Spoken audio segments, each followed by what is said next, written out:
Magandang hapon po sa inyong lahat, sa mga taga Maynila.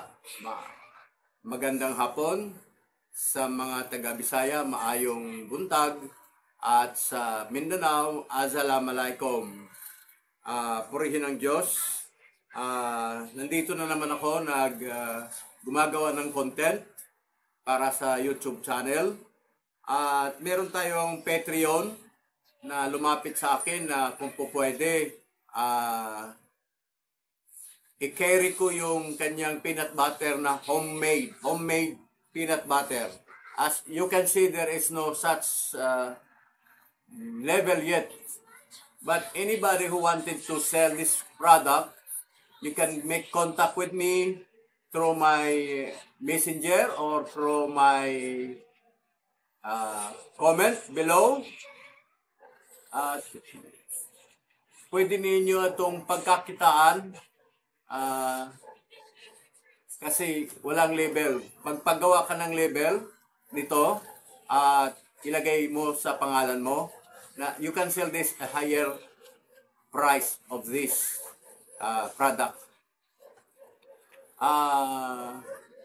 Ito ay makukuha as 100 plus. I think this is 150 and this is 121. Wala pang tubo yon, no, sa akin. Pero nag-i-endorse lang ako. Pero ito yung pinaka capital nitong product na ito ay 150 and 121. This is good for yung nagre-reseller. That's right. And ito ay homemade, no? Homemade siya. Galing ito sa isang kaibigan na aming Patreon subscriber at sumusuporta. Yon.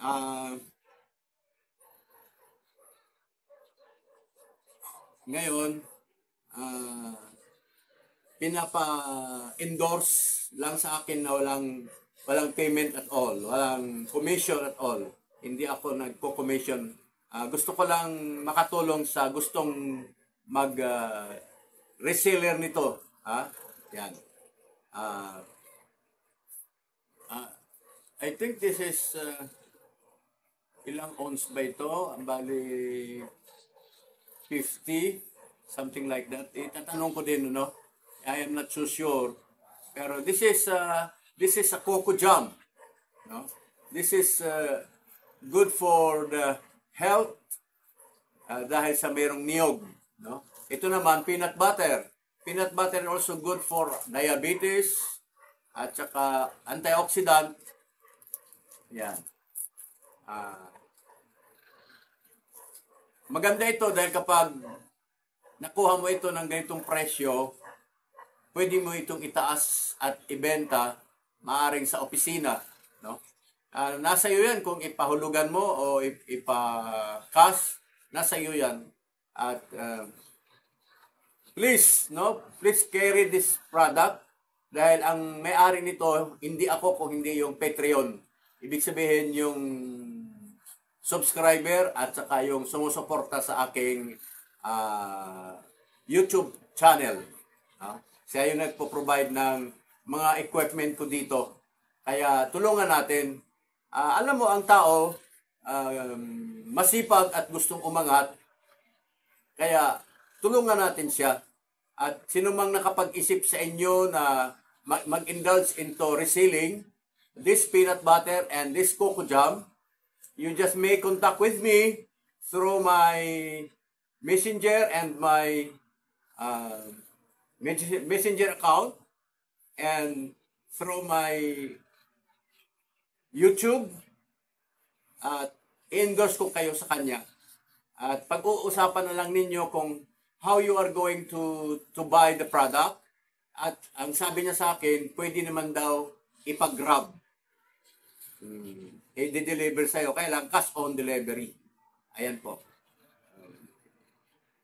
Maganda po ito na pag ganitong nasa bahay ka lang at wala kang ginagawa, pwede kang magbenta nito through online. Or kung halimbawa nag-opisina ka, you can bring at least mga 10 piraso and sell it to your co-office. Ayan po, di ba? At kung ikaw naman ay talagang reseller ka, naglalako ka, you can make lako with this sa mga opisina. At least hindi ka na magtatrabaho kasi mahirap gumawa ng peanut butter. I've been through this kind of job before nung nasa food processing ako. Gumagawa ako nito. Malaking trabaho. At saka malangis. Madulas. Kaya mas maganda yung finished product dahil sa papatungan mo na lang. Compare doon sa magluluto ka pa, ipapagiling mo pa, ipapackaging mo pa. Samantalang ito, magma-mark up ka na lang nito. At meron pong enough supply nito kung gustuhin po inyo. Sinabi sa akin, no? Ang may-ari nito ay si Kuya Bong Marcos. Siyang gumagawa nito, siyang may-ari nito. Bali, ang pakinabang ko nito, itong sample nito ay hiningi ko na as a sample, no? Ganyan. Meron pa akong isang Patreon na ang dinidispose ng Manila ay coffee. Mangyari, siguro kung may puhunan ako, I will indulge of this kind of business. But at this time, wala po akong puhunan, kaya ito ay tinulungan ko lang yung may-ari nito para naman siya mabuhay, para mayroon siyang pinagkakitaan at ikaw naman ay gusto mong kumikita at sa inyong pisina, sa inyong lugar, you can make contact with him kasi, or you can talk, we can contact with me also at i-endorse ko kayo. Ha? Sana magustuhan nyo ito and indulge with business kasi mahirap ngayon kung aasa ka lang sa sahod mo. Halimbawa, sumasahod ka ng 15 to 20,000. Talaga pong hindi kasya sa panahon ngayon dahil sa hirap ng buhay, mahal na ang bilihin. Siyempre, sa kuryente pa lang at tubig, no? At nagre-rental ka pa. Kung hindi ka naman nagre-rental, meron kang mga anak na nag-aaral na magbibigay ka ng pabaon. So, mabuti na yung meron kang tinatawag na part-time job. You are working in the office, at the same time, you are selling to your co-employees nito. No? At hindi lang, no? Maging sa ibang opisina, kung meron kang makuhang magre-reseller nito, pwede kang mag-supply nito sa inyong bahay. Maraming salamat. Ngayon, you try to make contact with me and i-endorse ko kayo kay Kuya Bong. Siya po yung may-ari nito. Bali, tinulungan ko lang po. Maraming salamat po. At sana po pagpalain tayo sa mahal na Panginoon sa ating mga mithiin na tayo ay makaraos habang nabubuhay dahil sa mahirap mabuhay na walang pinagkakitaan. Ayan po. No? Maraming salamat. Ito pwede ito sa ano lang. Pwede ito sa within Metro Manila. Kung halimbawa to the province, let's say Bulacan, pag-usapan po natin, no?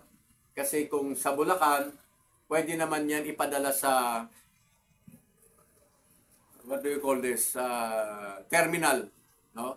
Ipa-facilitate na lang ni Kuya Bong kung paano gagawin. Ayan po, no? At maganda din po itong i-alok sa mga terminal. Ito, maganda ito i-alok sa terminal. Ang kagandahan po nito, yung ibang peanut butter, ay naninigas dito banda sa baba. Pero dito, ito hindi. Ayan.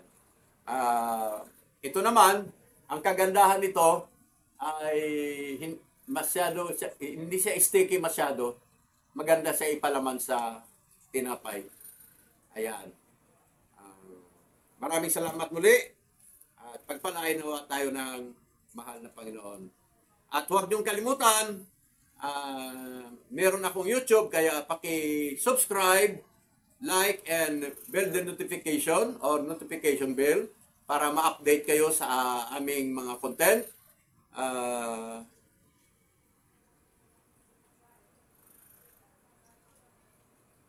nawa, pagpalain tayo ng Diyos. Purihin ang Panginoon. Salamat! Salamat po sa inyo.